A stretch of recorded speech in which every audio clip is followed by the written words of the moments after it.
Quendavalán encontrarás el alma del jaguar y el sonido vivo de Tlalinantli, nuestra madre tierra. Somos un manojo de historias, relatos, anécdotas y mucho más. Participa y hazte escuchar.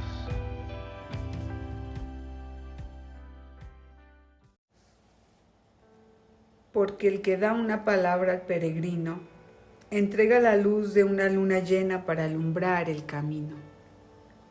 Agua, luna.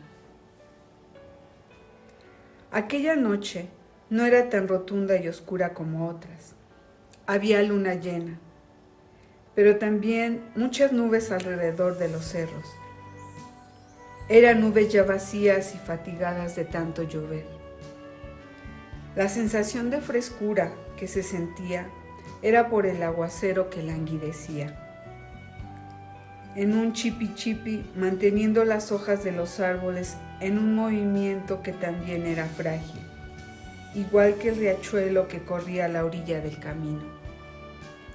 La voz del agua cantaba una canción de cuna esa noche, una canción con arpas de gotas y flautas de brisa nueva. Los pies desnudos de Jacinta hacían chocar una y otra vez los guijarros del camino.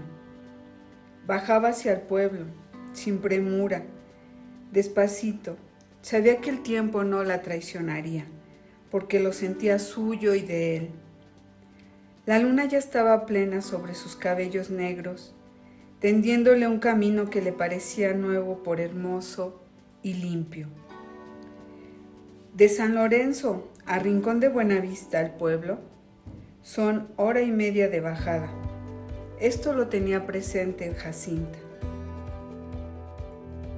De San Lorenzo a la Piedra Grande es media hora de camino, y es ahí donde descansaría. Había tiempo y la lluvia había cesado por completo. No te preocupes, mujer, tu hijo nacerá bien. Eres una muchacha sana y no tendrás ningún problema. Esto le había dicho el nuevo doctor. Estaba tranquila porque sentía algo nuevo y hermoso en su ser. Y mientras caminaba, se tomaba el vientre abultado con las 2 manos y acariciaba a la criatura que al sentirla respondía con un movimiento discreto y silencioso. Eres inteligente, Jacinta. Ya verás que todo lo que te dije lo vas a ir sintiendo. Cuando llegue el primer dolor, te das un baño y te vienes para la clínica. Aquí te voy a atender. Y así lo hizo. Sintió el primer dolor como si le apretara la cintura y la espalda. Poco a poco este se iba pasando. Tomó su baño y arregló la ropita que ella misma había hecho. Era más de la medianoche y estaba apagada la luz de la casa de don Nacho, el agente municipal. A la puerta de su casa había un charco. Antes de saltarlo, miró hacia abajo y vio reflejada en él la curvatura de su vientre, que estaba al lado de la luna llena. Por un momento sintió la luz protectora en su cuerpo. La luna y su hijo juntos, una tan lejos y otro tan cerca de sus brazos. Una sonrisa apareció en sus labios y un ligero temblor recorrió su cuerpo joven y moreno. El correr del agua le señalaba el camino. La llovizna poco le importó a su esperanza, ni la negrura de la noche que tanto miedo le daba de niña. Ahora el camino está clarito, no hay voces ni espantos. Al detenerse en la Piedra Grande, sintió nuevamente uno de los dolores que le había pronosticado el médico. Se tomó fuerte de la cintura y casi llora del dolor. Una vez más se relajó. Tuvo un momento para respirar y platicar con su pálida y lejana acompañante. No te me escondas, Lunita. Todavía falta un buen de camino y está muy oscuro sin ti. No te vayas porque en un descuido me caigo del cerro y mi hijo conmigo. Por vez primera, miraba fijamente la blancura del astro. Es muy bonita, pensó. Pero qué lejos está solita en medio de tanta noche y de tanta oscuridad.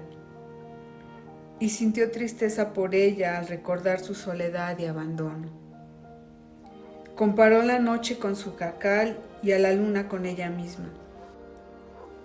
Sus ideas transcurrían muy lentas, una tras otra las imágenes de las cosas que junto con ella habitaban el cuartucho de madera, hecho por ella misma, recorrían su mente. No se sentía sola porque cuando le quería ganar el sentimiento, se ponía a platicar con su hijo, sin importarle que la demás gente la oyera. Sentía y a veces imaginaba que él le respondía. Entonces entablaban un diálogo singular que le fue acercando a su maternidad y le fue alejando del mundo. No estás sola, lunita güera. Acompáñame para que veas cómo pronto seremos tres. Y siguió caminando el sendero que le iban trazando las piedras del camino.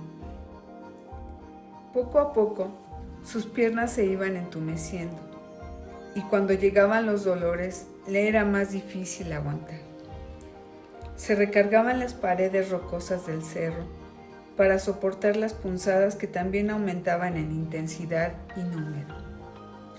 En una de esas, sintió cómo se le escurría agua por las piernas y se asustó.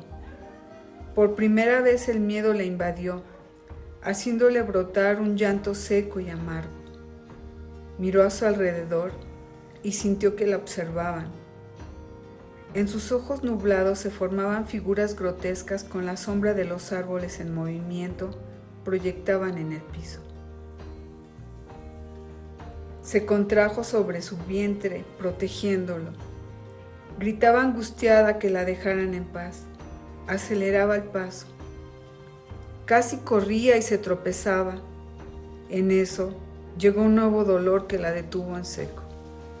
Sintió las lágrimas correr por sus mejillas ardientes y vio cómo caían en su vientre. Se relajó poco a poco y siguió caminando. Todavía lloraba su soledad y el dolor cuando vio por entre las ramas las lucecillas del pueblo. Como pudo se incorporó del dolor.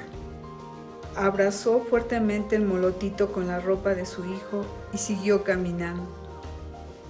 Se repitió a sí misma que no pasaría nada y le pidió a la luna que no la abandonara.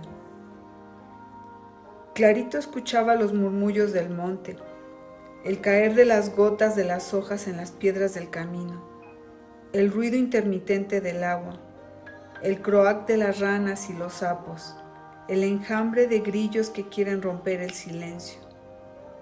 Conforme se acercaba al pueblo, estos ruidos iban desapareciendo. La luna alumbraba en lo alto, impávida y quieta. Vio entonces cómo una ráfaga de nubes acolchadas le tapaban y oscurecían el camino. Llegó a la clínica rural, apenas pudo tocar la ventana del dormitorio del doctor. Al entrar, sintió cómo a sus espaldas la voz del agua de las nubes volvía a entonar una canción de cuna alegre y traviesa, y le llevaba a cada sombra de la noche, a cada hojita y a cada árbol, a cada piedra del camino y a la vida misma, el llanto de una niña que nacía, el llanto del agua y de la luna que lloraban su soledad vencida.